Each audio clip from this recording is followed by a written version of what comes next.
Universitas Pelita Harapan dari Bapak Suhendri Ananta yang akan dipimpin oleh Ketua Sidang Honorary Dr. Jonathan L. Parapak, Master of Engineering Science, hari ini, Jumat 23 September 2022. Para undangan yang kami hormati, agar sidang akademik secara online ini dapat berlangsung dengan tertib, kami mohon kerjasamanya untuk menjaga ketenangan dan ketertiban selama sidang promosi.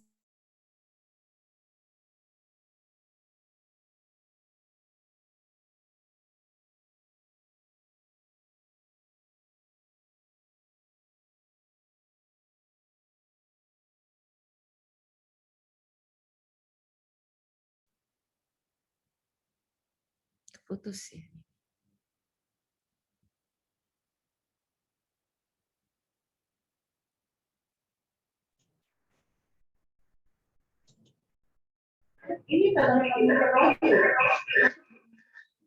Para undangan yang kami hormati, agar sidang akademik secara online ini dapat berlangsung dengan tertib, kami mohon kerjasamanya untuk menjaga ketenangan dan ketertiban selama sidang promosi atau ujian terbuka ini berlangsung. Para undangan yang berada dalam meeting room online ini, kami mohon untuk memposisikan video atau audionya dalam kondisi diam atau mute selama sidang promosi berlangsung. Para undangan yang terhormat, tim penguji telah hadir lengkap di ruang sidang atau meeting room online ini, yaitu yang pertama, Honorary Dr. Jonathan L. Parapak, Master of Engineering Science selaku Ketua Sidang.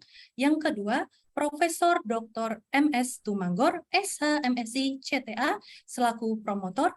Yang ketiga, Dr. Maria Gracia Sari Sutopo, BSc MBA selaku kopromotor. Yang keempat, Profesor Dr. M. Hadi Suban, SHCN MH selaku komponen ahli. Yang kelima, Profesor Dr. Henry Sulistyo Budi, SHLLM selaku komponen ahli. Yang keenam, Dr. Feliana Tanaya, SHMH selaku komponen ahli.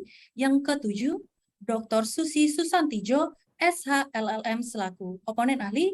Yang kedelapan, Dr. Sugeng, SHMH selaku komponen ahli. Saudara Promovendus, dipersilahkan memasuki ruang sidang.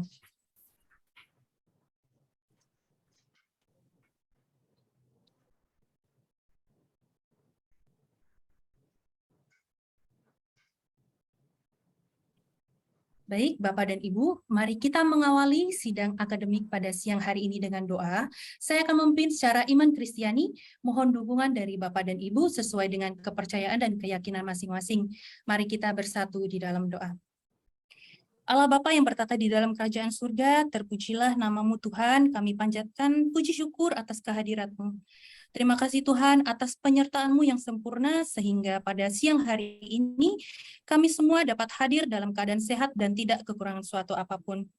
Tuhan, sebentar lagi kami akan memulai sidang promosi dari Bapak Suhendri Ananta, biar kiranya Tuhan hadir melingkupi Promovendus, tim penguji, para undangan segenap tim panitia, dan segala infrastruktur dari setiap kami Tuhan dapat dipenuhi dengan damai sejahtera, hikmat, pengertian, dan ketenangan selama jalannya sidang promosi berlangsung.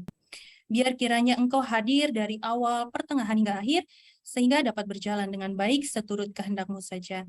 Inilah doa kami Tuhan yang kami alaskan hanya di dalam nama Tuhan Yesus, kami sudah berdoa dan mengucap syukur kepadamu. Amin. Ujian untuk memperoleh gelar doktor dalam bidang ilmu hukum dimulai. Dengan rahmat Tuhan yang Maha Pengasih dan Penyayang, sidang akademik Universitas Pelita Harapan saya buka.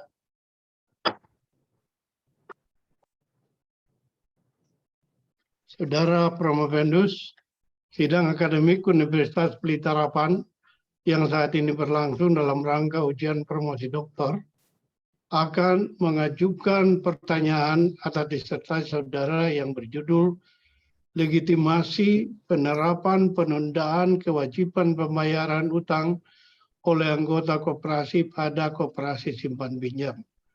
Untuk itu, saya persilakan saudara Promovendus menyampaikan secara singkat ringkas inti dari disertasi saudara selama kurang lebih 15 menit. Silakan.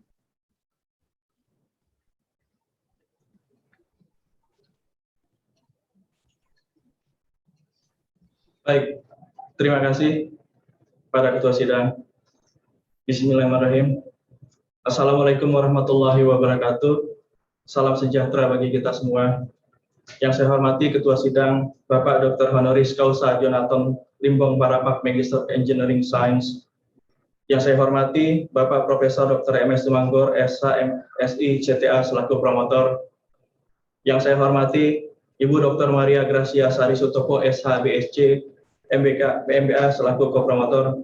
Yang saya hormati para oponen ahli, Bapak Profesor Dr. M. Hadi Sufan, SH CNMH, Bapak Asosiat Profesor Dr. Henry Sulistyo Budi, SHLLM, Ibu Dr. Feliana Tanaya, SHMH, Ibu Dr. Susi Susantijo, SHLLM, Bapak Dr. Sugeng, SHMH. Mohon izin kepada promotor Bapak Profesor Dr. MS Tumanggor, SHMSI CTA, memberikan waktu kepada saya, Suhendri Ananta, untuk menjelaskan secara singkat isi disertasi promovendus yang berjudul Legitimasi Penerapan Penundaan Kewajiban Pembayaran Utang oleh Anggota Koperasi pada Koperasi Simpan Pinjam. Undang-Undang Dasar 1945, khususnya Pasal 33 Ayat 1 menyatakan bahwa perekonomian Indonesia disusun sebagai usaha bersama berdasar atas asas kekeluargaan. Selanjutnya penjelasan Pasal 33 antara lain menyatakan bahwa kemakmuran masyarakatlah yang diutamakan, bukan kemakmuran orang seorang, dan bentuk kegiatan usaha yang sesuai dengan itu ialah koperasi. Penjelasan Pasal 33 menempatkan koperasi baik dalam kedudukan sebagai sokong guru perekonomian nasional maupun sebagai bagian integral tata perekonomian nasional. Dengan memperhatikan kedudukan koperasi seperti tersebut di atas, maka peran koperasi sangatlah penting dalam menumbuhkan dan mengembangkan potensi ekonomi rakyat serta dalam mewujudkan kehidupan demokrasi ekonomi yang mempunyai ciri-ciri demokratis, kebersamaan, kekeluargaan, dan keterbukaan. Dalam kehidupan ekonomi seperti itu, koperasi seharusnya memiliki ruang gerak dan kesempatan usaha yang luas yang menyangkut kehidupan ekonomi rakyat. Tetapi dalam perkembangan ekonomi yang berjalan demikian cepat, pertumbuhan koperasi selama ini belum sepenuhnya menampakkan wujud dan perannya sebagaimana dimaksud dalam Undang-Undang Dasar 1945, di mana hal ini terbukti dengan adanya permasalahan hukum yang dialami oleh koperasi, khususnya koperasi yang memiliki kegiatan usaha simpan pinjam. Koperasi simpan pinjam merupakan koperasi yang kegiatan usahanya menerima dana simpanan anggota dan selanjutnya menyalurkan kembali dana simpanan tersebut kepada para anggota yang lain dalam bentuk pinjaman. Koperasi simpan pinjam mulai mengalami permasalahan hukum sejak awal tahun 2020 yang banyak dimohonkan penundaan kewajiban pembayaran utang oleh anggotanya sendiri sebagai akibat dana simpanan milik anggota koperasi yang tidak dapat dikembalikan oleh koperasi simpan pinjam, dan di sisi lain dana milik anggota koperasi tersebut sedang disalurkan dalam bentuk pinjaman kepada anggota koperasi yang lain. Kewenangan anggota koperasi simpan pinjam mengajukan penundaan kewajiban pembayaran utang terhadap koperasi simpan pinjam apabila dikaitkan dengan teori kewenangan oleh Bagirmanan, maka hal ini berkaitan dengan Bevokdet. Bevokdet yang mengandung makna kemampuan untuk melakukan atau tidak melakukan sesuatu berdasar suatu atau beberapa ketentuan hukum. Bila dikaitkan dengan kewenangan anggota koperasi mengajukan penundaan kewajiban pembayaran utang pada koperasi simpan pinjam dan terkait dengan status anggota koperasi sebagai pemilik dan pengguna jasa koperasi, tidak dapat bertindak sendiri namun harus bersama-sama dengan para anggota koperasi lainnya melalui rapat anggota. Anggota koperasi memiliki kedudukan yang sama satu sama lainnya dan memiliki hak dan kewajiban. Hak anggota koperasi salah satunya adalah meminta diselenggarakannya rapat anggota. Kewajiban anggota koperasi adalah mematuhi ketentuan Undang-Undang Koperasi, anggaran dasar, dan rapat anggota. Setiap permasalahan yang menyangkut internal koperasi antara lain koperasi dengan koperasi simpan pinjamnya, penyelesaiannya ditempuh dengan cara pelaksanaan hak dan kewajiban masing-masing pihak, yaitu dengan cara rapat anggota dan melalui prosedur ketentuan internal melalui Undang-Undang Koperasi, anggaran dasar, dan rapat anggota. Pada kenyataannya, anggota koperasi yang memiliki permasalahan dengan koperasinya menempuh langkah hukum di luar hak dan kewajiban yang disepakati, yaitu dengan cara menempuh penundaan kewajiban pembayaran utang. Berdasarkan hal tersebut, Promovendus merumuskan permasalahan sebagai berikut. Pertama, bagaimana pengaturan penundaan kewajiban pembayaran utang oleh anggota koperasi pada koperasi simpan pinjam dikaitkan dengan Undang-Undang Kepailitan dan penundaan kewajiban pembayaran utang, serta Undang-Undang Koperasi. Yang kedua, bagaimana implementasi penundaan kewajiban pembayaran utang oleh anggota koperasi pada koperasi simpan pinjam dikaitkan dengan Undang-Undang Kepailitan dan penundaan kewajiban pembayaran utang serta Undang-Undang Koperasi. Yang ketiga, bagaimana upaya yang seharusnya dilakukan terhadap penundaan kewajiban pembayaran utang oleh anggota koperasi pada koperasi simpan pinjam dikaitkan dengan Undang-Undang Kepailitan dan Penundaan Kewajiban Pembayaran Utang serta Undang-Undang Koperasi. Jenis penelitian yang digunakan adalah yuridis normatif, yang menjadi objeknya adalah norma hukum, pendekatan yang digunakan adalah pendekatan undang-undang, dan juga pendekatan kasus. Teknik pengumpulan data yang digunakan adalah kepustakaan dan wawancara langsung dengan pihak terkait, dalam hal ini Kementerian Koperasi dan UMKM. Analisis yang dilakukan adalah menggunakan sistem penalaran yang bersifat deduktif, yaitu menggunakan fakta hukum yang bersifat umum untuk sampai pada suatu kesimpulan yang bersifat khusus. Selain itu juga digunakan pendekatan economic analysis of law melalui metode analisis dampak regulasi terhadap Undang-Undang Nomor 37 Tahun 2004 dan Undang-Undang Nomor 25 Tahun 1992 serta menggunakan metode cost and effectiveness analysis terhadap penerapan penundaan kewajiban pembayaran utang yang dilakukan oleh anggota koperasi pada koperasi simpan pinjam. Teori-teori hukum terkait dengan disertasi promovendus adalah yang pertama, teori kepastian hukum oleh Van Apeldoorn. Hukum dalam hal-hal yang konkret adalah pihak-pihak yang mencari keadilan ingin mengetahui hukum dalam hal yang khusus sebelum memulai perkara. Kepastian hukum berarti keamanan hukum, artinya perlindungan bagi para pihak terhadap kesewenangan hakim. Teori perjanjian yang kedua adalah perjanjian, teori perjanjian oleh subjekti. Menurut subjekti, perikatan dikatakan sebagai hubungan hukum antara dua orang atau dua pihak, berdasarkan mana pihak yang satu berhak menuntut suatu hal dari pihak yang lain, dan pihak yang lain berkewajiban untuk memenuhi tuntutan itu. Teori yang ketiga adalah teori kewenangan oleh Bagirmanan. Bagirmanan mengemukakan penggunaan istilah bevokde, yaitu istilah ini dipadankan dengan wewenang yang diartikan sebagai kekuasaan yang diberikan oleh atau berdasarkan hukum, atau disebut juga legal authority. Hasil temuan promovendus terhadap penerapan penundaan kewajiban pembayaran utang sebagai langkah yang ditempuh oleh anggota koperasi pada koperasi simpan pinjam memperlihatkan konsekuensi yang menyebabkan terjadinya dua peraturan perundang-undangan yang secara langsung berkaitan dengan penyelesaian permasalahan dana simpanan anggota tersebut, yaitu Undang-Undang Nomor 25 Tahun 1992 tentang Perkoperasian, yang merupakan undang-undang yang secara khusus mengatur segala hal yang menyangkut koperasi sejak awal berdirinya koperasi sampai dengan pembubaran koperasi, dan Undang-Undang Nomor 37 Tahun 2004 tentang Kepailitan dan Penundaan Kewajiban Pembayaran Utang yang berlaku umum bagi seluruh badan hukum. Selain itu, konsekuensi dari penerapan penundaan kewajiban pembayaran utang oleh anggota koperasi pada koperasi simpan pinjam ditinjau dari segi jangka waktu, segi biaya, segi risiko, segi kemanfaatan keberhasilan, yaitu bahwa membutuhkan waktu yang cukup lama, yaitu selama maksimal 270 hari, membutuhkan biaya yang besar yang ditimbulkan terkait dengan biaya imbalan jasa tim pengurus. Kemudian risiko hukum yang besar apabila tidak terjadi perdamaian maka akan terjadi kepailitan dan terjadi perubahan status anggota koperasi dari semula sebagai pemilik dan pengguna jasa koperasi menjadi sebagai kreditur konkuren. Kemudian efektivitas pelaksanaan skema pembayaran belum dapat sepenuhnya menjamin pengembalian dana simpanan anggota yang ditempatkan pada koperasi simpan pinjam. Hal ini disebabkan tidak adanya unsur pemaksa dalam hal tidak dilaksanakannya skema pembayaran sebagaimana diatur di dalam perjanjian perdamaian yang disahkan oleh Pengadilan Niaga. Undang-Undang Nomor 37 Tahun 2004 tentang Kepailitan dan Penundaan Kewajiban Pembayaran Utang hanya mengatur mengenai pembatalan perjanjian perdamaian sebagaimana diatur dalam pasal 170 ayat 1. Berkenaan dengan hal tersebut, sebagai suatu solusi terhadap permasalahan penyelesaian dana simpanan anggota koperasi pada koperasi simpan pinjam, maka berdasarkan penelitian yang telah dilakukan oleh Promovendus terhadap putusan-putusan PKPU pada koperasi simpan pinjam, Promovendus memiliki konsep-konsep dan ide-ide perbaikan sebagai suatu invention dan novelty sebagai berikut. Yang pertama, melakukan perubahan terhadap Undang-Undang Nomor 37 Tahun 2004 tentang Kepailitan dan Penundaan Kewajiban Pembayaran Utang, yaitu dengan mensejajarkan bidang usaha koperasi simpan pinjam dengan bidang usaha yang khusus yang diatur di dalam Undang-Undang Nomor 37 Tahun 2004, yaitu mensejajarkan koperasi simpan pinjam dengan bank. Yang kedua, dengan memasukkan pasal yang mengatur mengenai eksekusi atas harta kekayaan pengurus badan hukum apabila tidak melaksanakan skema pembayaran yang telah disahkan oleh Pengadilan Niaga. Yang ketiga, dengan memasukkan satu pasal yang mengatur mengenai hukuman kurungan atau hukuman penjara bagi pengurus badan hukum yang tidak melaksanakan skema pembayaran yang ditawarkan kepada para kreditornya.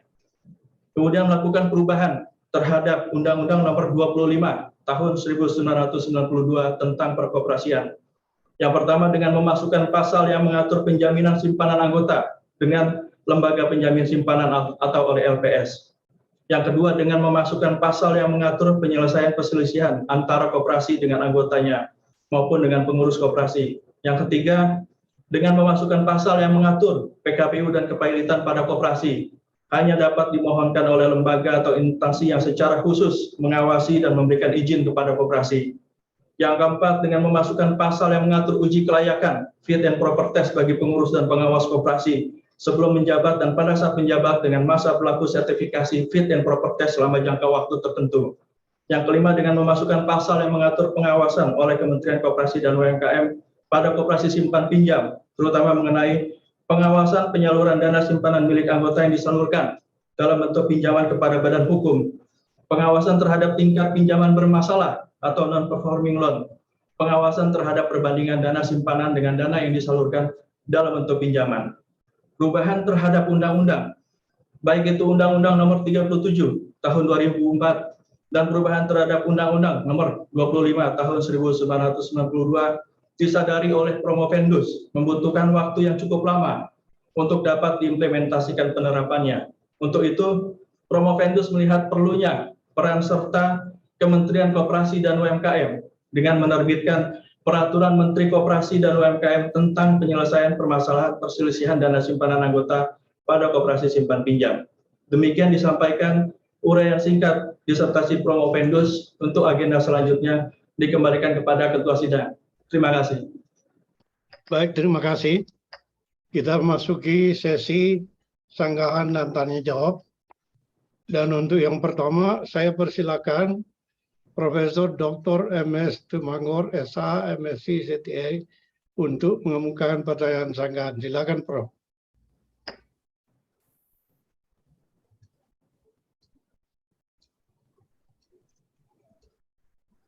Belum unmute, Prof. Pak, belum. Oke. Oke, terima kasih. Terima kasih pimpinan sidang yang saya hormati dan seluruh tim penguji dan promotor, kopromotor. Saya mungkin ada beberapa pertanyaan untuk Promovendus ya. Pertama, saudara mengangkat judul legitimasi penerapan penundaan kewajiban pembayaran utang oleh anggota koperasi pada koperasi simpan pinjam. Kira-kira menurut apa saudara makna dari judul disertasi yang saudara angkat ini? Silakan. Baik, yang saya hormati Bapak Profesor Dr. MS Tumanggor, SA, MSc, CTA, bahwa legitimasi penerapan penundaan kewajiban pembayaran utang oleh anggota koperasi pada koperasi simpan pinjam pada umumnya dijalankan oleh para badan hukum yang berbentuk perseroan terbatas. Namun demikian, baru-baru ini terhitung sejak tahun 2020, penundaan kewajiban pembayaran utang banyak dilakukan justru oleh anggota koperasi pada koperasi simpan pinjamnya sendiri.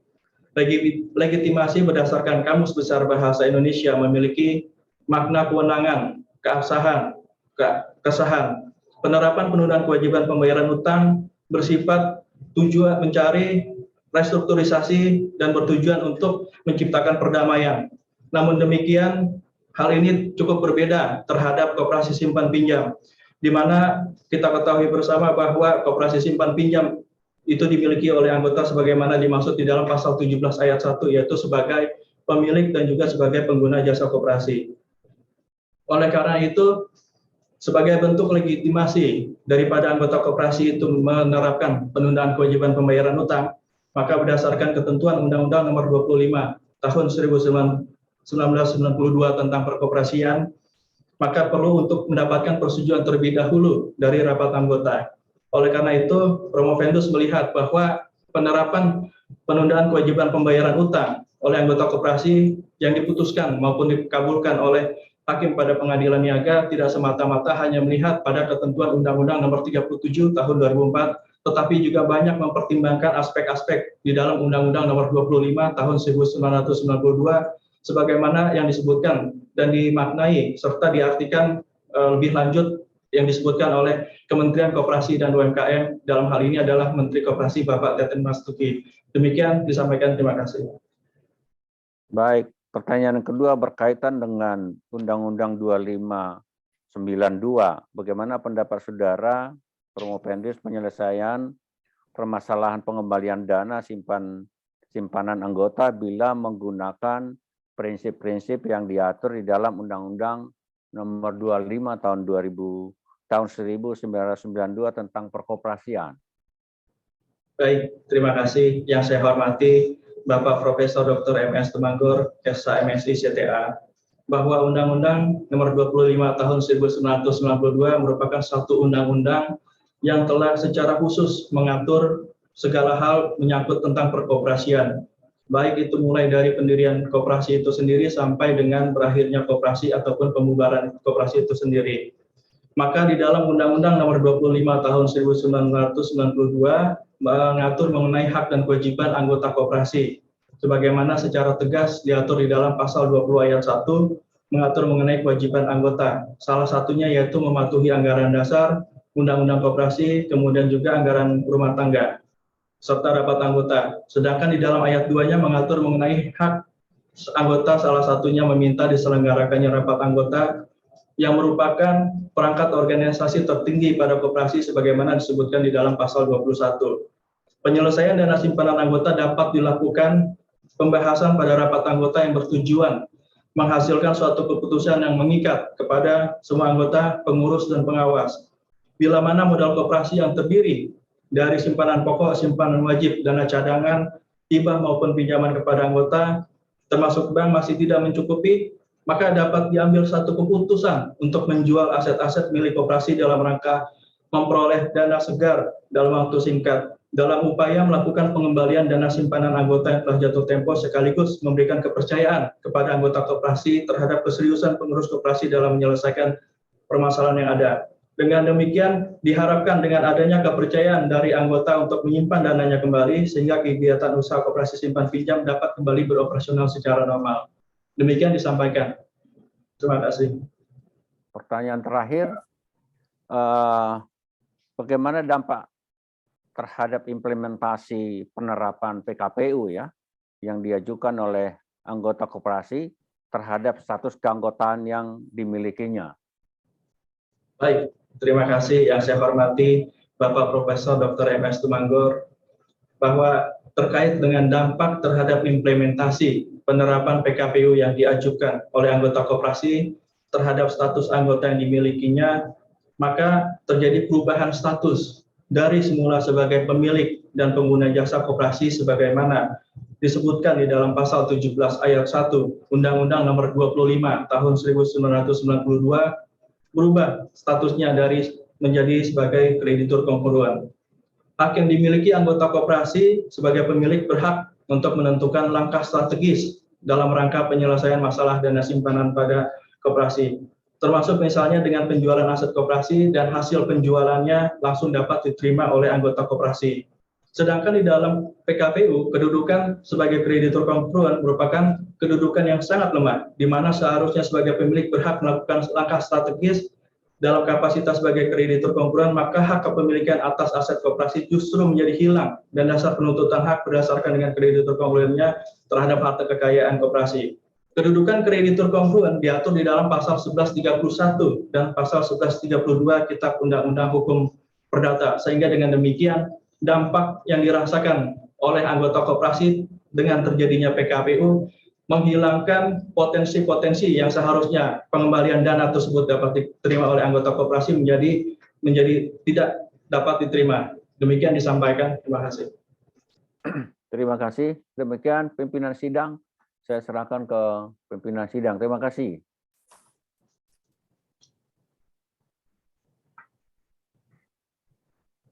Baik, terima kasih Prof. Bapak Ibu mohon izin untuk sekarang Bapak Rektor sedang berusaha untuk join untuk Ibu Dekan, Ibu Feliana, ataukah mau untuk diwakilkan begitu? Ibu Feve. Oke, baik.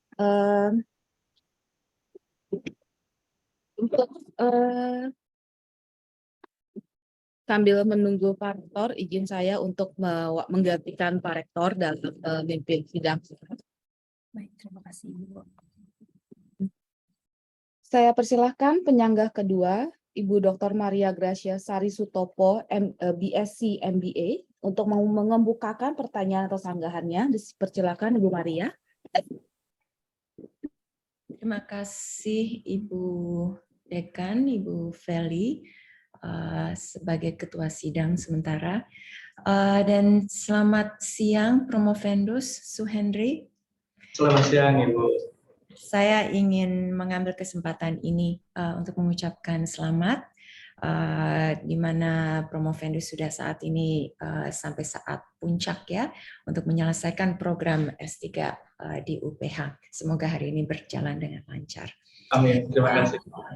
Dengan demikian saya hanya menanyakan satu hal, karena kita sudah banyak sekali berbincang-bincang dan juga nanti pasti pertanyaan-pertanyaan banyak sekali juga dari penguji-penguji di dalam sidang terbuka ini. Saya ingin mendengarkan dari Promovendus sedikit keluar dari apa yang diungkapkan dalam disertasi, tetapi mempunyai sesuatu wacana dan bisa di-sharingkan kepada penguji-penguji hari ini. Pertanyaan saya demikian. Promovendus mengutarakan bahwa perlu ada revisi dari Undang-Undang PKPU dan Undang-Undang Koperasi, di mana Promovendus juga sangat memahami bahwa merubah suatu undang-undang itu membutuhkan biaya yang besar dan juga waktu yang panjang. Nah, melihat, dan ini mungkin Promovendus karena tidak mengungkapkan di dalam disertasi, tetapi melihat ke depan, kontribusi dari koperasi saat ini itu adalah 6,2% dari PDB. Itu sudah PDB kita adalah 17.000 triliun dan sudah mencapai 6,2%. Jadi kontribusi koperasi ini sudah tinggi dibandingkan dengan target 2024. Tahun 2024 itu target koperasi kontribusinya kepada perekonomian nasional kita itu hanya 5,5. Tapi sekarang sudah melebihi, sudah 6,2. Saya ingin mendengarkan dari Promovendus, kira-kira dengan menimbang bahwa merubah suatu undang-undang begitu banyak biaya, waktu juga banyak. Dan kita koperasi ini sudah sebenarnya melebihi dari target di tahun 2024. Sekarang kalau misalnya Promovendus ingin mempertahankan, kenapa harus merubah dua-dua undang tersebut, di mana biaya itu sangat membutuhkan biaya besar, waktu yang juga sangat lama, di mana target sebenarnya sudah lebih daripada target di tahun 2024. Jelaskan saja secara ringkas dan pertahankan apa yang diungkapkan di dalam disertasi Promovendus. Silakan. Baik, terima kasih. Yang saya hormati Ibu Dr. Maria Gracia Sari Sutopo, SH BSc MBA. Memang Promovendus sangat melihat, berkaca dari penelitian terhadap undang-undang kepilitan dan juga terhadap undang-undang koperasi terkait dengan putusan-putusan terhadap koperasi simpan pinjam yang berakhir dengan kepilitan justru menimbulkan image dan stigma yang sangat buruk terhadap pola pikir maupun juga terhadap kegiatan usaha yang berkaitan dengan kegiatan koperasi. Memang betul pada saat ini koperasi itu telah mencapai target-target yang telah ditetapkan. Tetapi apabila tidak dipertahankan image dan citra daripada koperasi itu sendiri, maka Promovendus sangat yakin bahwa kedepannya industri atau kegiatan usaha dari koperasi itu tidak akan ada. Karena masyarakat dan juga khususnya anggota koperasi itu sendiri sudah mengalami satu hal yang sangat membuat mereka traumatis terkait dengan dana simpanan itu sendiri. Sementara di sisi lain berdasarkan pasal 33 ayat 1 yang menyatakan bahwa bentuk kegiatan usaha yang sesuai dengan karakteristik masyarakat Indonesia itu adalah koperasi. Dan oleh karena itu Promovendus melakukan penelitian ini semata-mata demi mempertahankan industri koperasi ini agar tetap semakin berjalan dengan baik di masa depannya. Oleh karena itu Promovendus melihat ada satu celah, jangan sampai industri daripada kegiatan usaha koperasi simpan pinjam ini menjadi hilang atau musnah di kemudian hari. Oleh karena itu wajib dilindungi dengan peraturan perundangan yang ada, yaitu dilakukan perubahan terhadap Undang-Undang 37 tahun 2004 dan dilakukan perubahan terhadap Undang-Undang Nomor 25 tahun 1992. Demikian, terima kasih. Baik, terima kasih Promovendus. Pertanyaannya saya sudah selesai, saya kembalikan kepada Ketua Sidang. Terima kasih.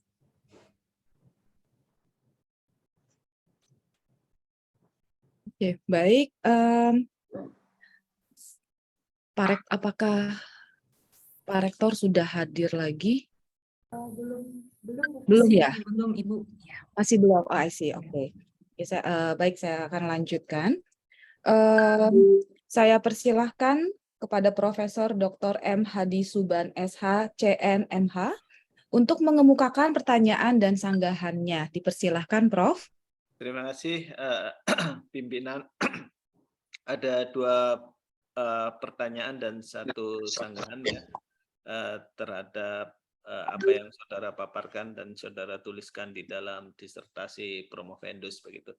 Yang pertama, coba saudara paparkan apa yang menjadi karakteristik kepailitan atau PKPU dari sebuah entitas koperasi sehingga itu bisa membedakan dengan kepailitan atau PKPU entitas lain seperti perseroan terbatas atau bahkan kepailitan debitor orang perorangan. Silakan.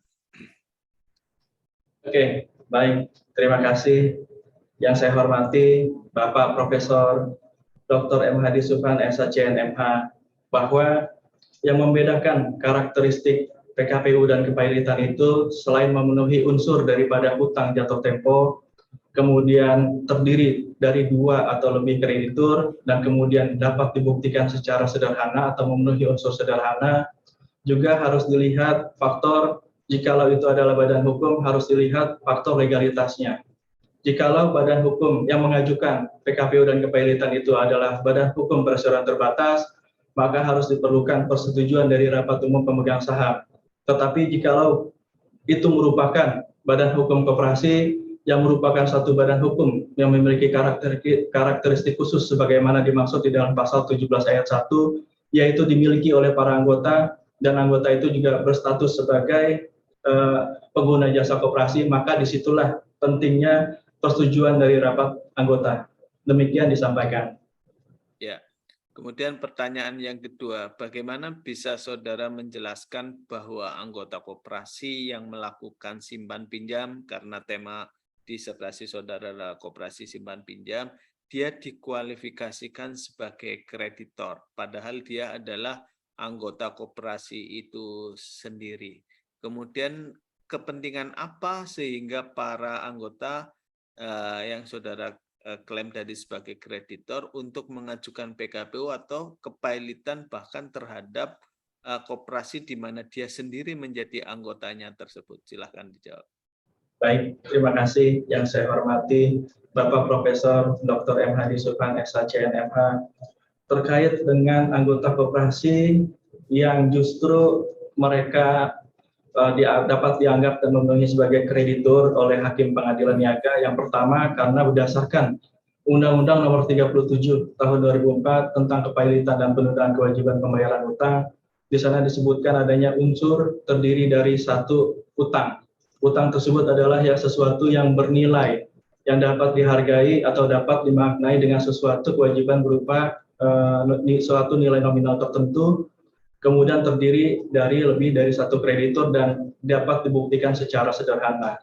Pembuktian secara sederhana ini adalah yaitu memiliki hak dan kewajiban. Hak dan kewajiban tersebut baik berupa perjanjian maupun sesuatu yang dapat dimunculkan di kemudian hari yang dapat dinilai dengan uang. Maka Promovendus sangat menyadari bahwa jikalau hanya berdasarkan ketentuan Undang-Undang Nomor 37 Tahun 2004, maka kedudukan kreditur sama juga dengan kreditur, maksud kami sama juga dengan kedudukan sebagai anggota koperasi. Tetapi jika dilihat berdasarkan kacamata Undang-Undang Nomor 25 Tahun 1992, maka hal tersebut tidak serta-merta dapat dikatakan sebagai kreditur. Untuk yang kedua, mengenai anggota koperasi memiliki kepentingan apa di dalam PKPU dan kepailitan, maka anggota koperasi seyogyanya apabila bercermin dari Undang-Undang Nomor 25 Tahun 1992, yaitu turut serta memajukan kehidupan koperasinya. Promovendus melihat sesuatu hal dari dua segi, baik itu sisi positif maupun itu sisi negatifnya.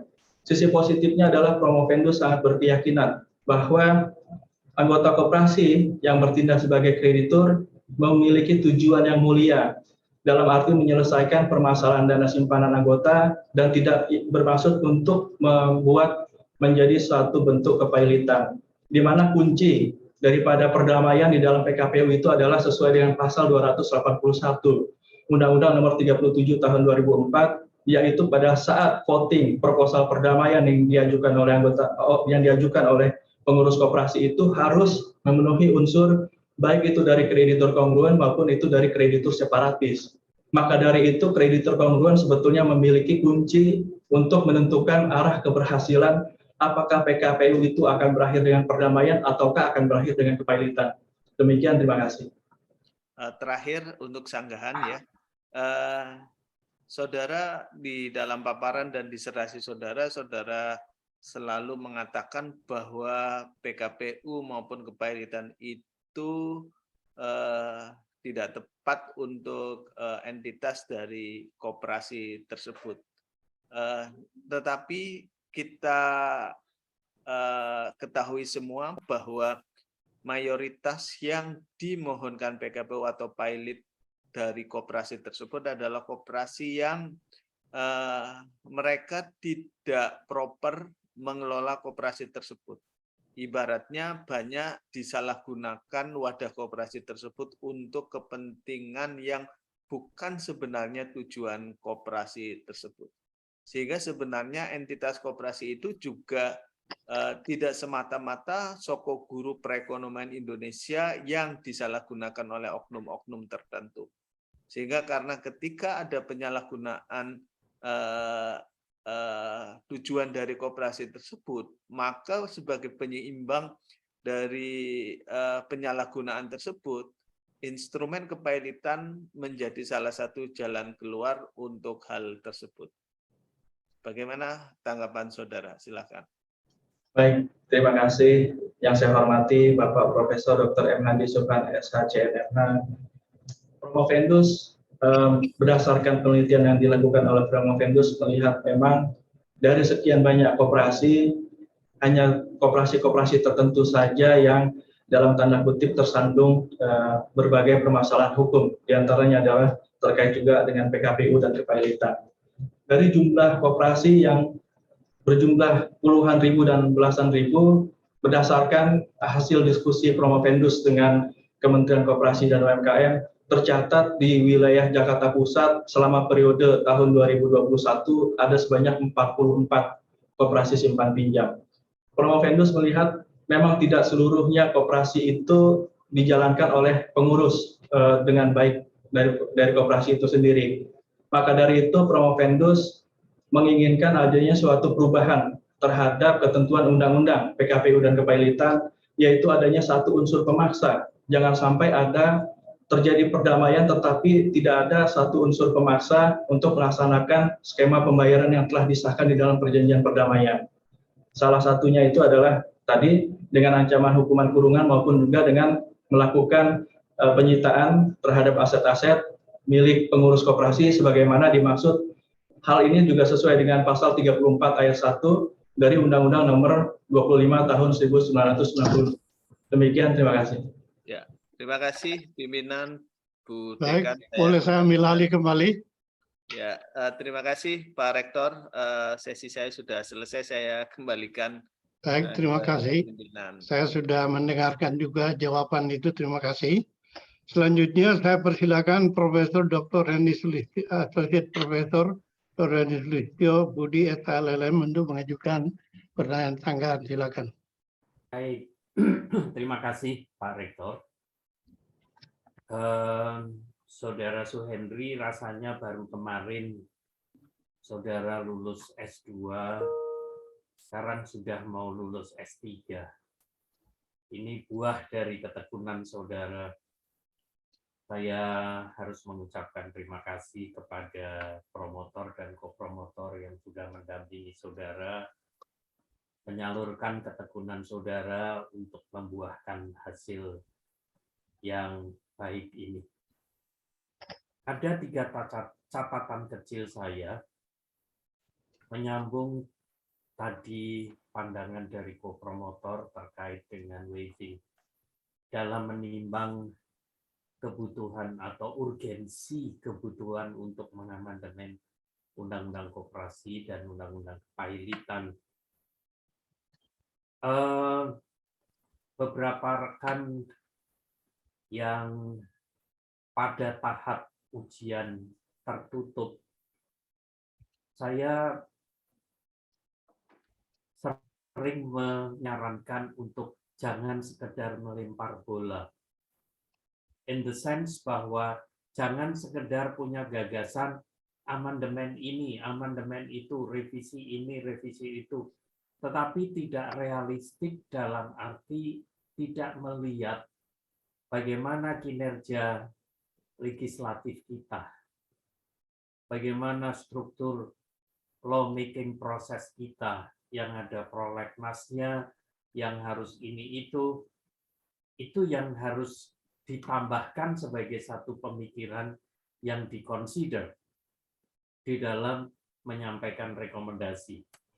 Saudara merekomendasikan secara simultaneous 3 hal, menyusun peraturan Menteri Koperasi, mengamandemen Undang-Undang Koperasi, mengamandemen Undang-Undang Kepailitan.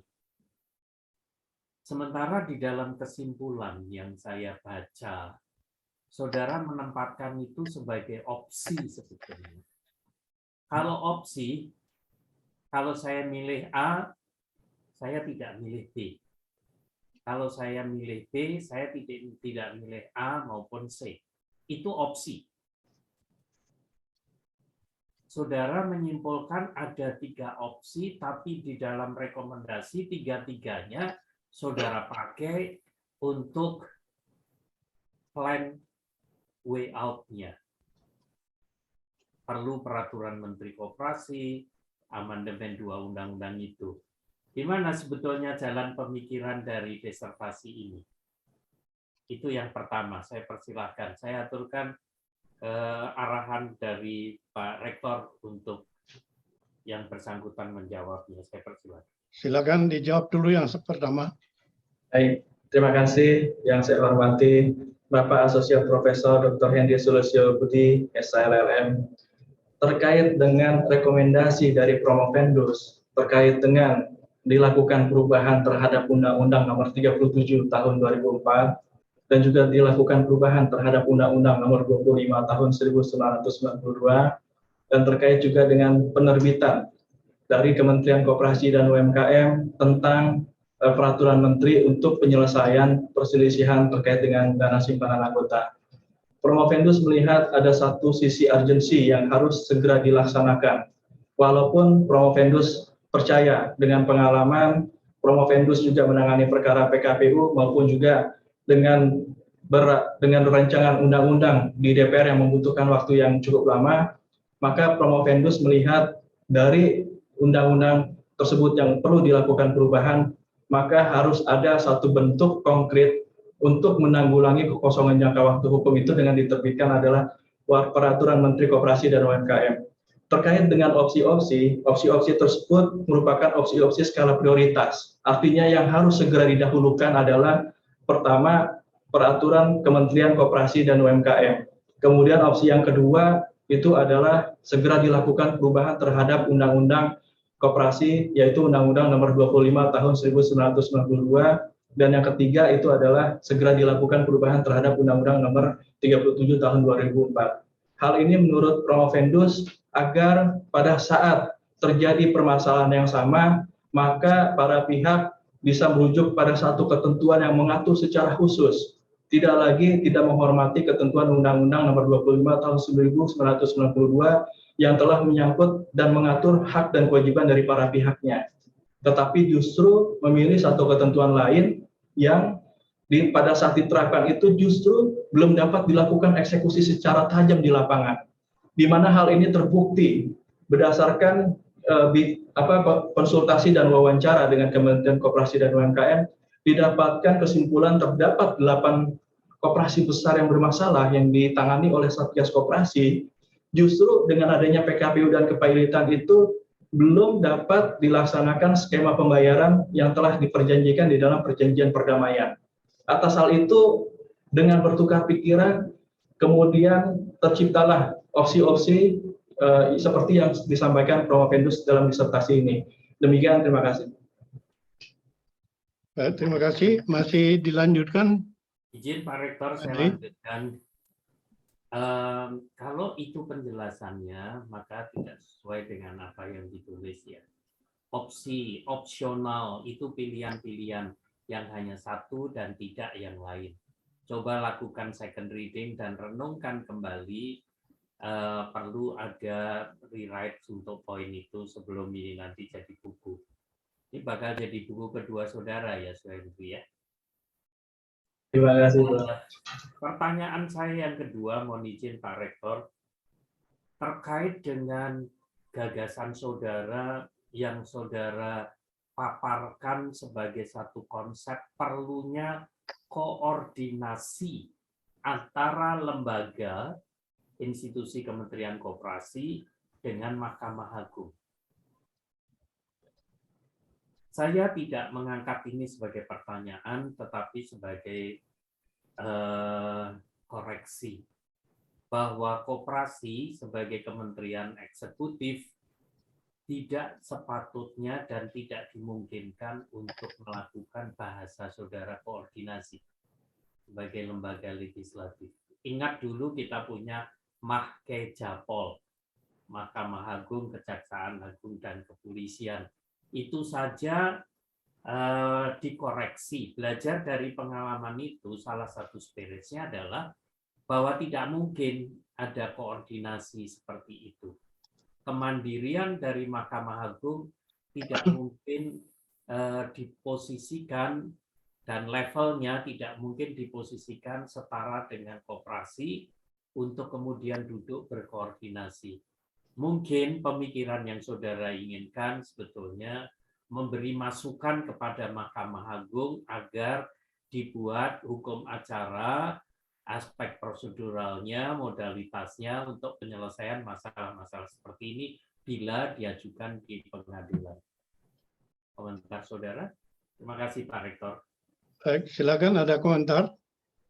Baik, terima kasih. Izin menjawab Ketua Sidang yang saya hormati, Bapak Asosiat Profesor Dr. Henry Sulistyo Budi SHRLM, bahwa terkait dengan koordinasi ini merupakan sebuah pemikiran langsung dari koperasi, dari Kementerian Koperasi dan UMKM, di mana Menteri Koperasi yaitu Bapak Teten Mas Duki telah menyampaikan terkait dengan putusan-putusan PKPU terhadap koperasi simpan pinjam, dan kemudian pada saat terjadinya perdamaian ternyata skema pembayaran tersebut tidak juga dapat dilaksanakan, maka Bapak Teten Mas Duki atau dari Kementerian Koperasi dan UMKM tersebut menerbitkan satu ide untuk dapat dilaksanakan koordinasi antara Kementerian Koperasi dan UMKM dengan Mahkamah Agung, sehingga dengan demikian para hakim-hakim yang menangani perkara PKPU dan kepailitan tidak serta-merta dengan mudah mengabulkan permohonan penundaan kewajiban pembayaran utang dan atau permohonan kepailitan terhadap koperasi simpan pinjam.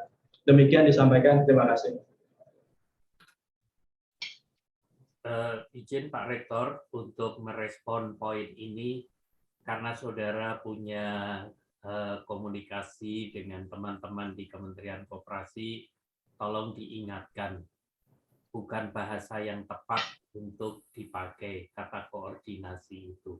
Bahwa secara manajemen administratif bisa saja mereka bekerja sama dalam hubungan kerja menyelesaikan satu masalah, tapi bahasanya bukan koordinasi. Terima kasih Pak Rektor. Dari Baik, saya. terima kasih. Kita lanjutkan dengan saya persilakan Dr. Feliana Tanaya SHMA untuk mengajukan pertanyaan. Baik, terima kasih Pak Rektor selaku pimpinan sidang. Selamat sore Promovendus. Pertama-tama selamat ya sudah menuju pada promosi sidang terbuka hari ini. Dan mungkin saya ada satu atau dua hal yang saya butuh klarifikasi lebih lanjut saja dari Promovendus terkait disertasi yang ditulis ini. Yang pertama, ini ketika saya baca disertasi Promovendus mungkin nanti bisa diklarify atau disampaikan kepada publik mungkin maksudnya ini apa. Saya melihat di halaman 394 itu ketika ada satu paragraf terakhir yang pada intinya mengatakan bahwa penggunaan peraturan perundang-undangan lain yang dilakukan oleh anggota koperasi pada KSP adalah UU, Kepanitiaan dan PKPU dengan mengajukan PKPU. Apabila ditinjau dari teori pilihan hukum, maka seharusnya satu-satunya peraturan perundang-undangan yang dapat digunakan untuk menyelesaikan masalah yang terjadi antara anggota koperasi dengan KSP hanyalah UUK saja. Oleh karenanya, apabila majelis hakim berpandangan berdasarkan teori pilihan hukum, maka pengajuan PKPU oleh anggota koperasi pada KSP seharusnya ditolak dan dikembalikan penyelesaian masalah tersebut dengan menggunakan peraturan perundang-undangan yang secara khusus mengatur mengenai koperasi, yaitu UUK. Nah, dalam bagian ini, Promovendus sedang menguraikan tentang teori pilihan hukum, choice of law and choice of forum. Nah, apakah boleh di-clarify di sini atau mungkin mau disampaikan apa maksud dan tujuan dari Promovendus menggunakan pilihan hukum dalam ini kan bab 4 ya, bab 4 bagi dalam bagian analisa ya, bagian analisa dalam analisa Promovendus. Itu yang pertama. Karena saya melihatnya kalau misalnya kita menggunakan pilihan hukum begitu saja, berarti sama aja kita bisa bilang jika ada masalah dengan bank, jika ada masalah bank dengan nasabah, ya kita pakai undang-undang perbankan aja. Kalau ada masalah antara PT dengan pemegang saham, kita pakai UU PT saja. Nah, lalu bagaimana dengan fungsi keberadaan Undang-Undang Kepanitiaan dan PKPU-nya di Indonesia? Nah, kalau saya mencoba melihatnya dari pilihan hukum dan statement saudara di disertasi ini. Nah, apakah ada yang mau diklarify dalam hal ini? Pasti. Baik, silakan. Baik, terima kasih. Izin Ketua Sidang untuk Promovendus menjawab pertanyaan dari yang saya hormati Ibu Dr. Feliana Tanaya SHMA. Bahwa sebagaimana diketahui di dalam hukum itu terdapat satu bentuk pilihan hukum terhadap kontrak-kontrak di antara para pihak. Pilihan hukum ini apabila di antara para pihaknya tersebut terdapat satu perbedaan bentuk konsekuensi hukum yang dipilih, dalam arti antara negara yang satu dengan negara yang lain terdapat perbedaan negara hukumnya. Namun demikian ternyata di dalam permasalahan ini bukan terjadi perbedaan bentuk hukumnya atau perbedaan negaranya, tetapi yang terjadi itu adalah perbedaan terhadap undang-undang. Berdasarkan perjanjian pilihan hukum menurut Saudara Gotama, bahwa disebutkan bahwa pilihan hukum itu tidak dapat dilakukan terhadap pilihan terhadap undang-undang.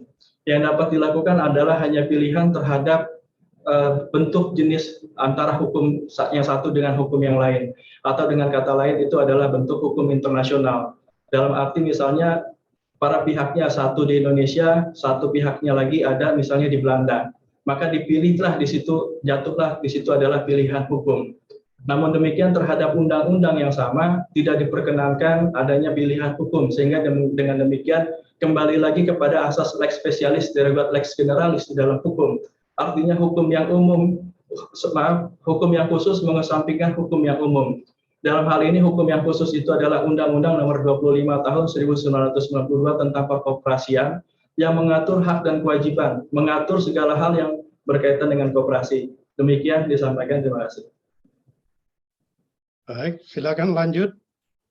Oke, baik, terima kasih Pak Rektor. Mungkin saya lanjutkan. Dalam hal uraian yang disampaikan oleh Promovendus dalam page ini, dalam hal ini, apakah dalam kaitannya dengan pengajuan kepailitan? Maksudnya di sini, kalau misalnya memang dalam hal restrukturisasi dan pengajuan PKPU, bukankah lex spesialisnya itu menjadi undang-undang PKPU dan bukan undang-undang perkoperasian? Nah, mungkin coba arahnya mau kemana untuk dari statement di halaman ini. Saya setuju sekali dengan pendapat saudara terkait pilihan hukum itu, pendapatnya Sudargo Gotama bahwa tidak bisa ke undang-undangnya. Saya setuju sekali dan masuk dalam ranah hukum perdata internasional. Yes, it is. That's why maka saya mencoba menggali dan mencoba mencari pendapat saudara. Kenapa sih kira-kira sampai ada dimasukkan satu subbab dan lumayan banyak loh ini loh terkait pilihan hukum, padahal nggak ada perjanjian internasionalnya juga gitu. Nah itu gimana saudara? Prof. Terima kasih yang saya hormati Ibu Dr. Feliana Tanaya SMH, bahwa di dalam hukum harus ditentukan lex spesialis. Lex spesialis itu artinya hanya bersifat mengikat kepada satu bentuk yang tertentu yang berasal dari hak dan kewajiban. Hak dan kewajiban itu diatur antara anggota koperasi dengan koperasi simpan pinjam diatur di dalam pasal 20 Undang-Undang Nomor 25 Tahun 1992. Segala bentuk kesepakatan berdasarkan Fakta Sunt Servanda, maka segala bentuk hak dan kewajiban tersebut mengikat para pihaknya dan wajib dilaksanakan dengan itikat baik karena itu merupakan satu undang-undang yang harus dilaksanakan oleh para pihaknya. Oleh karena itu, Promovendus melihat berawal dari hak dan kewajiban yang diatur secara tegas dan nyata antara anggota koperasi dengan koperasi simpan pinjam, maka undang-undang yang secara khusus lex spesialis itu adalah Undang-Undang Nomor 25 Tahun 1992. Adapun Undang-Undang 37 Tahun 2004 itu adalah undang-undang yang bersifat umum, yang berlaku bukan hanya bagi koperasi, tetapi juga berlaku bagi seluruh badan hukum dan juga subjek hukum yang ada. Demikian disampaikan, terima kasih. Oke, jadi arah pikirnya seperti itu ya dalam hal keparitan dan koperasi. I see. Okay. Alright. Cukup Pak Rektor, terima kasih Pak. Oke, baik kita lanjutkan. Saya persilakan ya Dr. Susi Santio SLLM untuk mengajukan pertanyaan.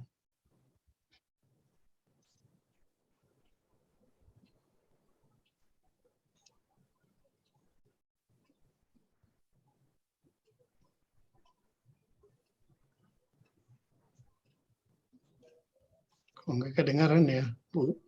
Tidak kedengaran. Tidak terdengar ya. Sekarang sudah kedengaran? Oke, sekarang sudah. Ya, saya kasih maksimum volumenya. Hopefully saya bukan marah ya kalau terlalu kencang. Ya, saya mau apresiasi disertasi Anda yang cukup komprehensif. Menurut saya ini sangat komprehensif karena Anda lihat dari berbagai sisi. Baik dari undang-undang koperasi yang cukup kontroversi ketika come to PKPU karena yang mengajukan PKPU itu adalah anggota yang notabene pemilik kemudian menjadi kreditur konkuren. Kemudian juga saya juga sangat tertarik sekali dengan economic analysis of law yang Anda pakai untuk melihat regulation impact analysisnya, itu sangat menarik sekali. Tapi saya ada satu pertanyaan setelah saya semakin mempelajari lebih dalam. Koperasi simpan pinjam itu, bukankah koperasi simpan pinjam itu adalah salah satu lembaga keuangan non-bank? Kalau itu adalah lembaga keuangan non-bank, harusnya juga berada di bawah OJK kan, Otoritas Jasa Keuangan, yang harusnya turut memonitor. Saya ingin mendengar dari pendapat Anda. Baik, silakan.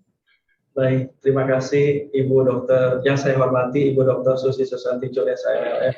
Pertanyaan yang sangat menarik yang menggelitik hal yang sama terhadap Promovendus ketika mengangkat tema disertasi ini. Bahwa koperasi simpan pinjam ini sedikit banyak memiliki kegiatan usaha yang bersinggungan dengan dunia keuangan yang berada dan diatur dan diawasi oleh OJK. Namun pada kenyataannya hingga saat ini koperasi simpan pinjam tidak berada di bawah atau tidak diatur oleh otoritas jasa keuangan, tetapi hanya diawasi oleh Kementerian Koperasi dan UMKM. Oleh karena itu, Promovendus melihat bahwa perlunya koperasi simpan pinjam ini disejajarkan dengan bank atau dengan lembaga industri keuangan lainnya yang memiliki kegiatan usaha yang sama, yaitu berkaitan dengan keuangan. Oleh karena itu, berdasarkan diskusi Promovendus dengan Kepala Bidang Pengawasan Koperasi Simpan Pinjam dari Kementerian Koperasi dan UMKM, memang kedepannya akan dilakukan sinergi pembagian kewenangan antara yang berkaitan dengan fungsi-fungsi daripada keuangan itu nanti akan langsung diatur dan diawasi oleh otoritas jasa keuangan. Namun demikian terkait dengan hal-hal teknis operasional yang berkaitan dengan koperasi masih tetap sebahagian itu berada di antara Kementerian Koperasi dan UMKM. Demikian disampaikan, terima kasih. Terima kasih. Ya, sepengetahuan saya, seingat saya justru karena curiosity saya cari lagi ke dalam websitenya OJK. Kok semakin nggak ketemu nih koperasi simpan pinjam. Padahal sebelumnya saya pernah lihat bahwa koperasi simpan pinjam itu merupakan salah satu institusi keuangan non-bank. Pernah ada di dalam sana. Saya coba cari ke regulasinya juga nggak ketemu. Cuman ada satu POJK yang saya ketemu nomor 5 tahun 2014, tapi itu tentang usaha lembaga, tentang penyelenggaraan usaha lembaga keuangan mikro. Dan itu masuk ke ada peraturan pemerintah tentang lembaga penjaminan, malah dikatakan lembaga penjaminan itu adalah salah satunya itu adalah koperasi simpan pinjam. Tapi menurut saya ini sesuatu yang sangat menarik karena ketika masuk ke kalau Anda menyarankan bahwa itu disetarakan dengan bank, menurut saya lebih bagus bukan ke bank ya, tetapi ke institusi keuangan non-bank. Jadi dia harusnya non-bank, tetapi tetap di bawah pengawasan OJK. Sama kayak peer-to-peer lending and fintech itu kan sebenarnya mereka dikategorikan sebagai IKBN ya, institusi keuangan non-bank ya. Walaupun ada pinjam meminjam di sana ya. Menurut saya akan memperkaya sebenarnya dan memberi satu jawaban sehingga nggak ada. Kalau menurut saya ini masih ada itu ada gray area-nya yang belum ke-touch gitu loh. Jadi ada satu gap yang belum ke-touch. Mungkin coba mau dipertimbangkan. At least ada mention sedikit atau apa gitu. Karena menjadi pertanyaan besar. Sehingga saya juga bertanya tadi apakah kebetulan kasus-kasus yang Anda hadapin itu koperasi simpan pinjamnya barangkali angkanya terlalu besar ya, fantastis dan tidak termasuk dalam usaha UMKM jadinya. Tidak masuk yang mikro karena angkanya sudah terlalu besar gitu loh. Saking besarnya terjadilah mandek nggak bisa bayar kan istilahnya. Apakah demikian yang kasus-kasus yang Anda jadikan contoh di dalam disertasi Anda ini kan ada 3, yang satu ditolak, yang satu diterima, yang satu jadikan pilot kan. Apakah itu tidak termasuk UMKM atau termasuk UMKM? Pertanyaan saya. Silakan dengan singkat. Baik. Yang saya hormati Ibu Dr. Susi Susantijo, SLLM, berdasarkan penelitian Promovendus terhadap putusan penundaan kewajiban pembayaran utang, ada 3 koperasi yang cukup besar yang termasuk di dalam 8 koperasi bermasalah yang diatur dan diawasi oleh Satgas yang dibentuk secara khusus dari Kementerian Koperasi dan UMKM. Memang 3 koperasi yang diangkat oleh Promovendus ini adalah koperasi yang cukup besar, yang bernilai triliunan dan memiliki anggota yang cukup besar, ribuan anggota. Sehingga memang diperlukan satu pengaturan dan pengawasan yang secara tegas yang Promovendus angkat di dalam disertasi Promovendus, yaitu pengawasan dari Kementerian Koperasi dan UMKM. Pengawasan tersebut adalah berkaitan dengan non-performing loan-nya.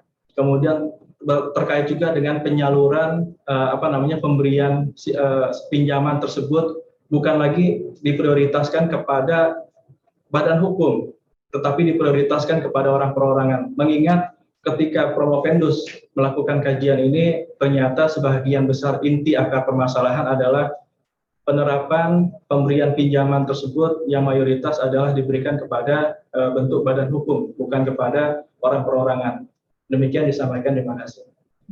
Terima kasih Pak Rektor. Baik, terima kasih.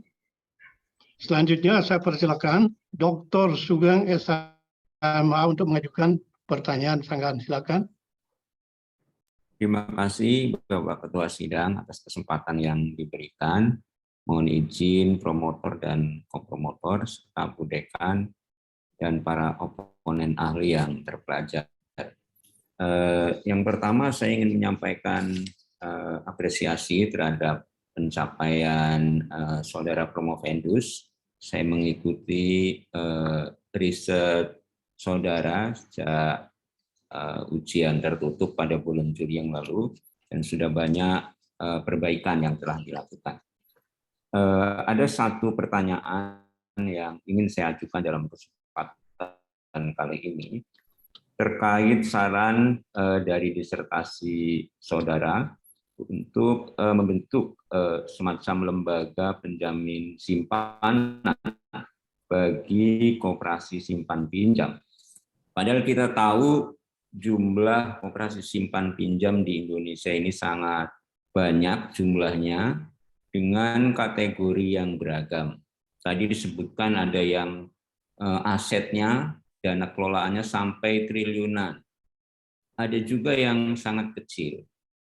Nah, bagaimana pengelompokan koperasi-koperasi tersebut dan bagaimana pengawasannya?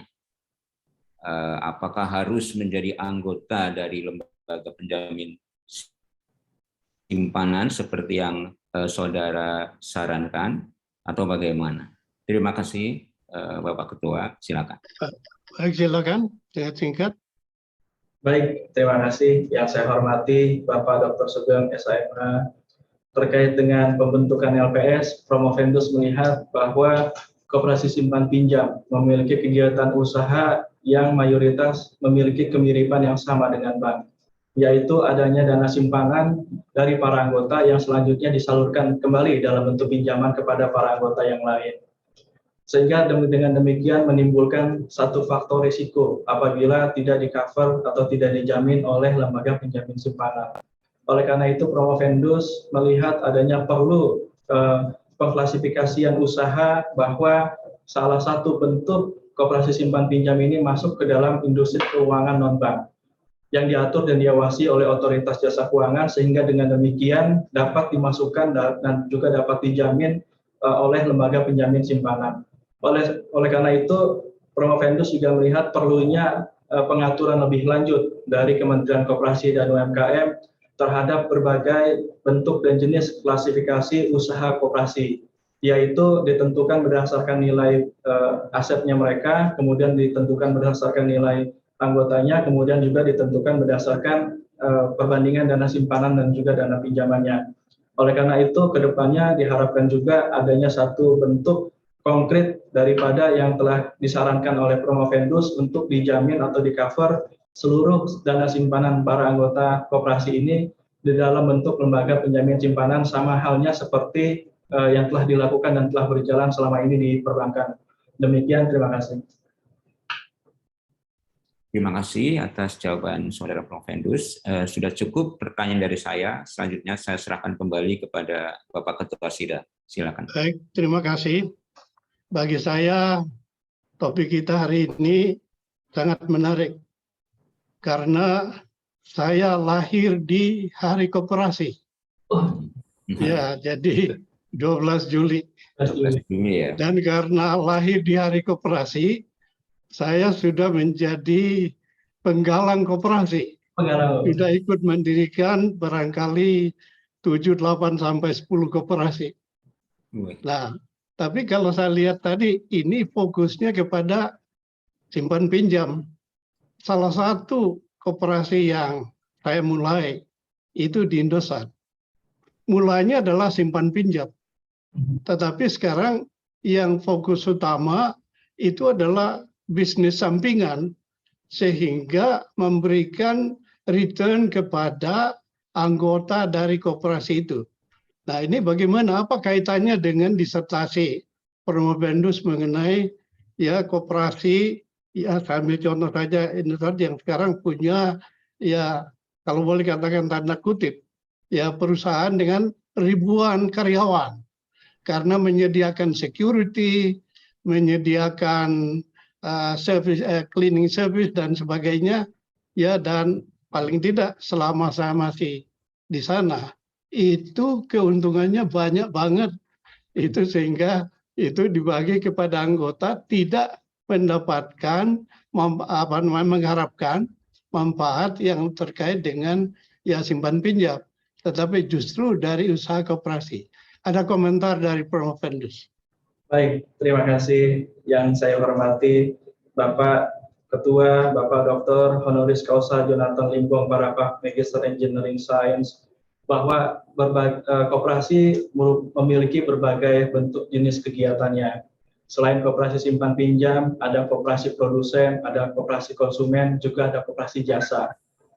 Berdasarkan penelitian Promovendus di dalam dunia perkoperasian, sebagian besar koperasi yang mulai terangkat seperti misalnya koperasi Garuda, itu Koperasi Garuda Indonesia itu juga berawal dari koperasi produsen dan juga konsumen, artinya menyediakan barang dan juga menyediakan jasa, sehingga di sana terjadi jual beli, juga dimanfaatkan oleh para anggota, dan para anggotanya pun juga sangat menyadari peranannya mereka di dalam memajukan dan memberikan kontribusinya terhadap koperasinya mereka, sehingga di sana tidak ada simpan pinjam, tetapi murni berniat untuk melaksanakan fungsinya sebagai anggota berkontribusi, melakukan pembelian barang dan juga penjualan barang maupun juga penyediaan jasa.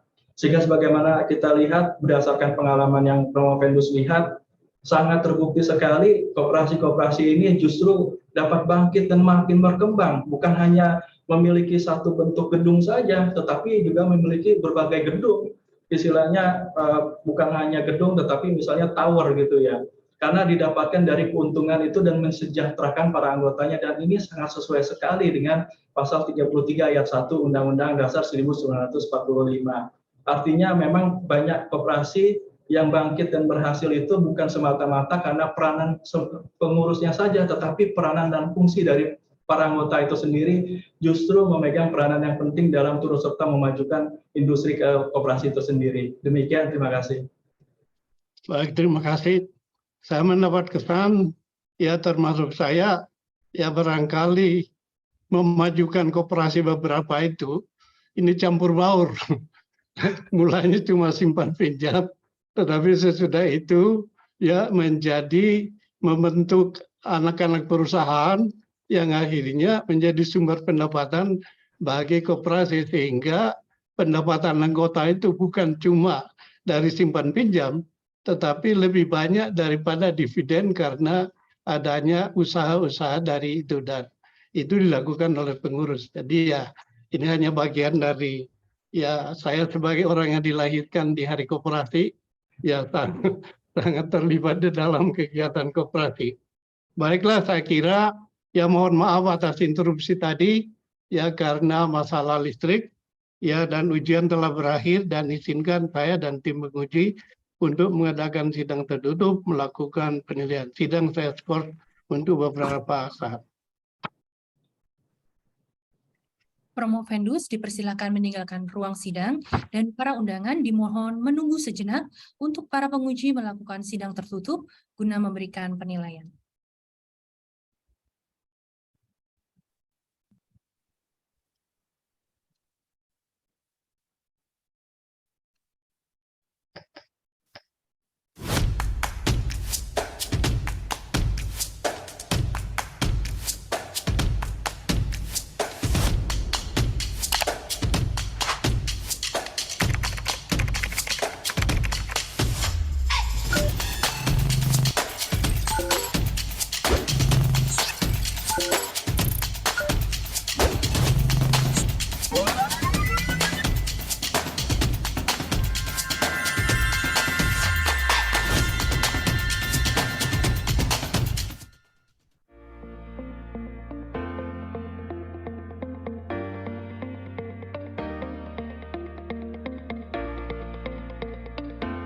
Saya Maria Pranatia, jabatan saya sebagai notaris dan PPAP di kota wilayah Jakarta Barat. Saya memutuskan mengambil S3 di UPH karena saya melihat UPH itu di lingkungan kampusnya mempunyai lingkungan yang berkelas. Dari lingkungan teman-temannya juga terdiri dari berbagai kalangan profesi, lalu para pengajarnya terkenal sangat berkualitas mumpuni dan juga humble ya. Jadi para pengajarnya itu membina hubungan baik juga dengan para mahasiswa. Pengalaman saya saat saya kuliah di UPH, saya banyak mendapatkan bimbingan di mana mereka membimbing saya dengan sepenuh hati, tidak mengenal lelah ya, tidak mengenal waktu, dan juga teman-teman itu semuanya kompak dalam hal tugas-tugas. Para pembimbing dan juga pengajar itu bisa saling komunikasi dan dengan mudah kita temui dalam waktu yang luang.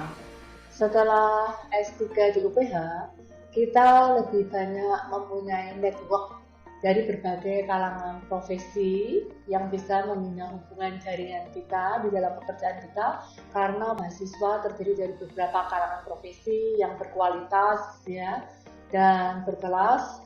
Kemudian juga saya mendapatkan pengetahuan teori dan filsafat hukum yang berguna untuk pekerjaan saya sehari-hari, sehingga saya lebih percaya diri ya untuk menyelesaikan dan mengambil keputusan dalam bidang pekerjaan saya.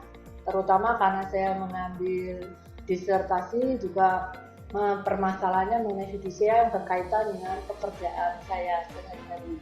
Berdasarkan pengalaman pribadi saya tersebut, saya mengajak Anda sekalian yang berprofesi hukum, baik yang bekerja di bidang perbankan, sebagai notaris, pengacara, atau bidang apapun juga untuk melanjutkan S3 di UPH.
Para undangan yang terhormat, sidang ujian promosi doktor akan dilanjutkan kembali. Tim penguji telah lengkap hadir kembali di ruang sidang meeting room ini. Saudara promovendus dipersilahkan memasuki ruang sidang.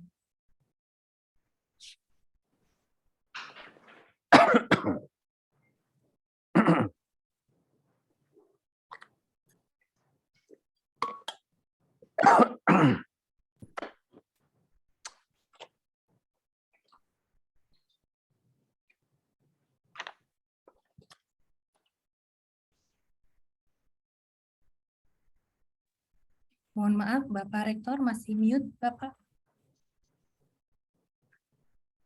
Ya, Baik. saya ulangi. Saudara Suhendri Ananta dengan NPM 016571800034. Kami telah mempelajari disertasi yang saudara ajukan kepada kami dan memperhatikan pula pembelahan saudara atas pertanyaan dan sanggahan dari pihak kami. Promotor yang diketuai oleh Profesor Dr. MS Tumanggur Esa MSc CTA telah menyampaikan keterangan mengenai pengembangan keahlian saudara, dan dekan Fakultas Hukum Universitas Pelita Harapan juga telah melaporkan hasil seminar dan ujian pra-promosi saudara promovendus. Berdasarkan semua itu, tim penguji memutuskan untuk mengangkat saudara Suhendri Ananta menjadi doktor dalam bidang ilmu hukum dengan yudisium dengan pujian atau cum laude, tepuk tangan kita ya. Berdasarkan keputusan itu, saya memberikan kuasa kepada promotor Profesor Dr. MS Tumanggur SMSc CTA untuk melantik saudara Suhendri Ananta dengan cara yang khusus. Silakan. Upacara pelantikan akan segera dimulai.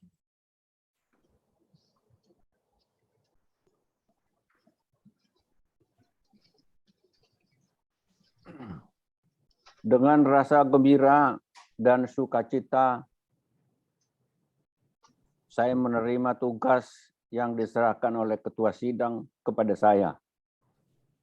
Berdasarkan peraturan perundang-undangan yang berlaku dan sesuai dengan keputusan Sidang Akademik Universitas Pelita Harapan, saya menyatakan saudara Suhendri Ananta lahir pada tanggal 30 Juni 1980 di Jakarta, menjadi doktor dalam bidang ilmu hukum, sehingga saudara memperoleh hak dan kehormatan yang cukup oleh gelar itu sesuai dengan adat kebiasaan yang berlaku. Sebagai bukti pengangkatan saudara, dengan ini saya serahkan kepada saudara piagam pengangkatan yang telah ditandatangani oleh Dekan Fakultas Hukum Universitas Pelita Harapan.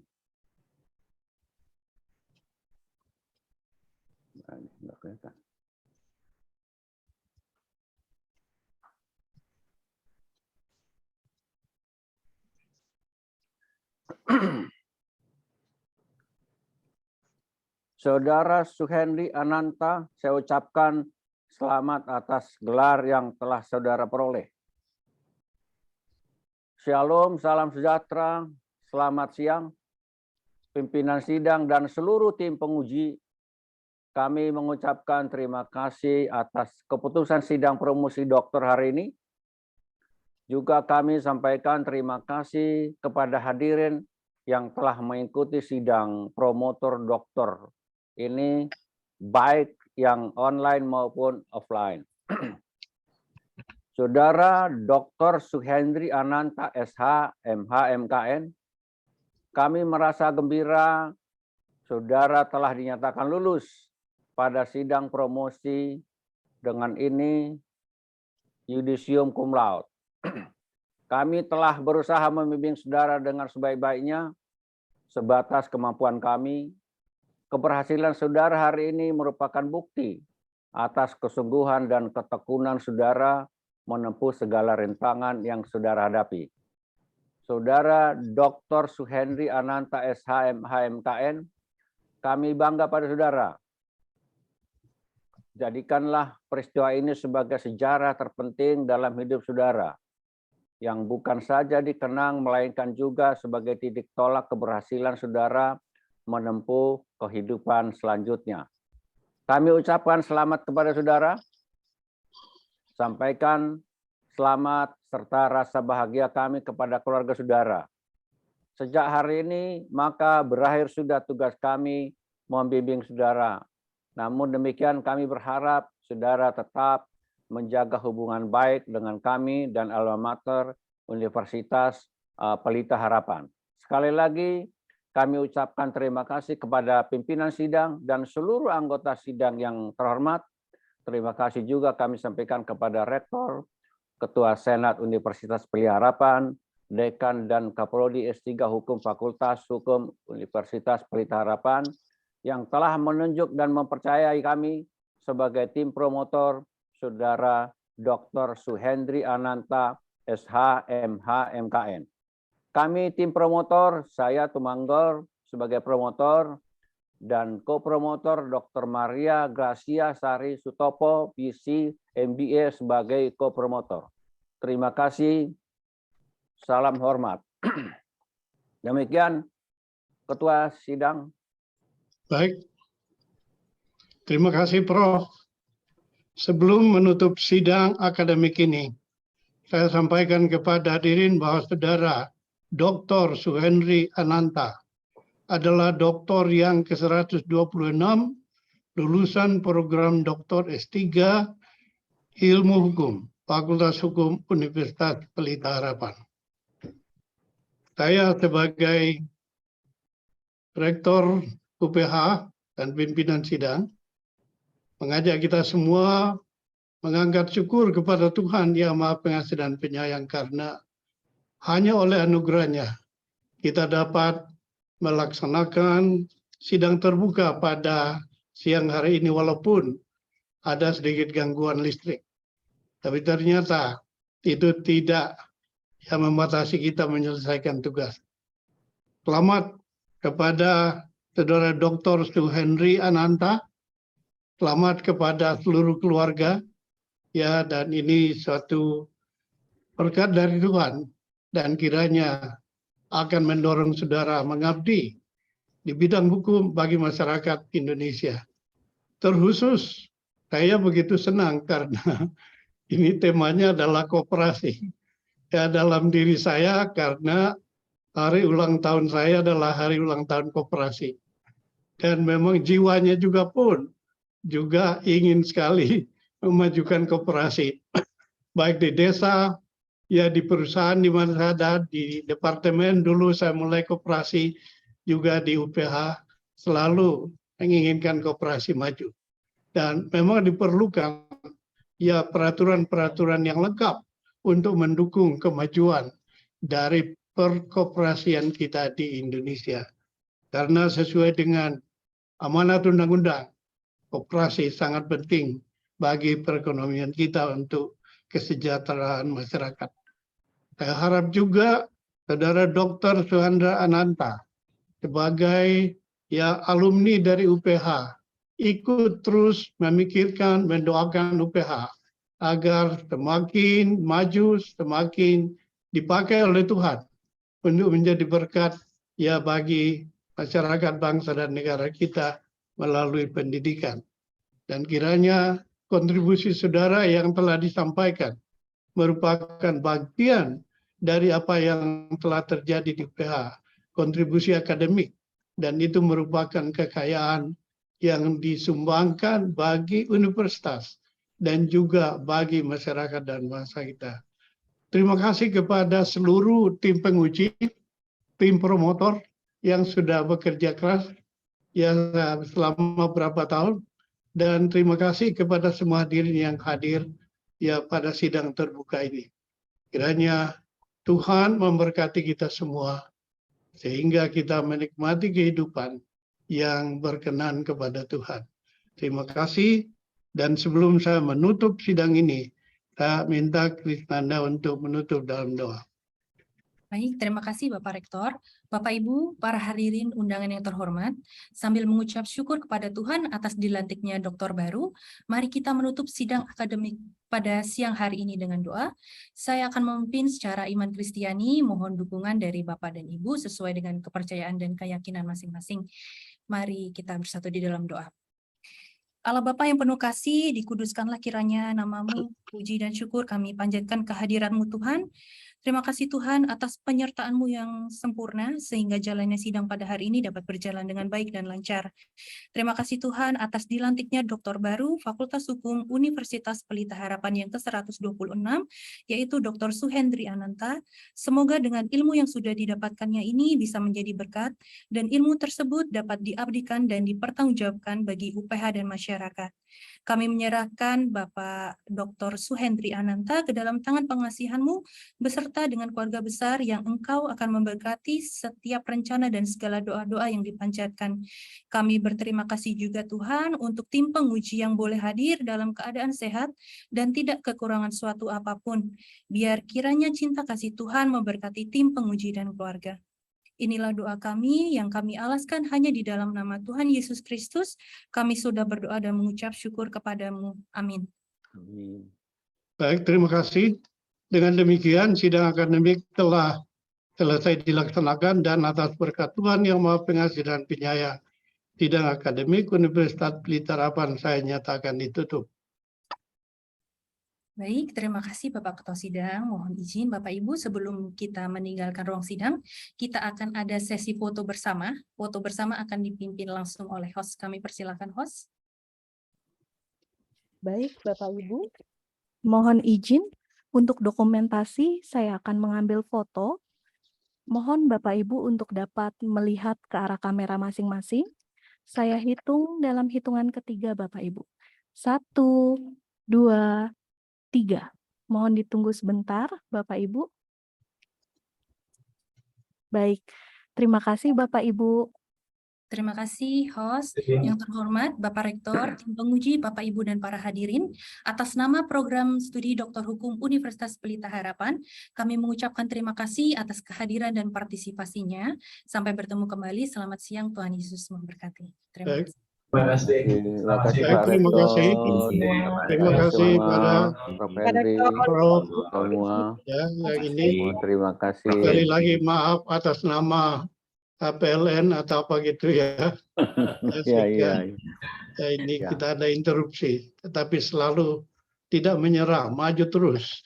Maju terus. Terima kasih. Terima kasih Prof. Tumanggur, Pak Rektor. Ya, terima kasih semua. Terima kasih. Terima kasih. Sampai semua. ketemu hari Senin. Yang akan Sampai ikut. ketemu hari Senin. Prof. Haji. Terima kasih. Ya, terima kasih. Matur nuwun. Matur nuwun, terima kasih. Inli, Bapak Ini Ibu. duluan. Selamat siang. Duluan ya, terima kasih Pak Rektor, terima kasih semua. Bu Dekan, selamat lagi Bu Dekan. Terima kasih pertemuan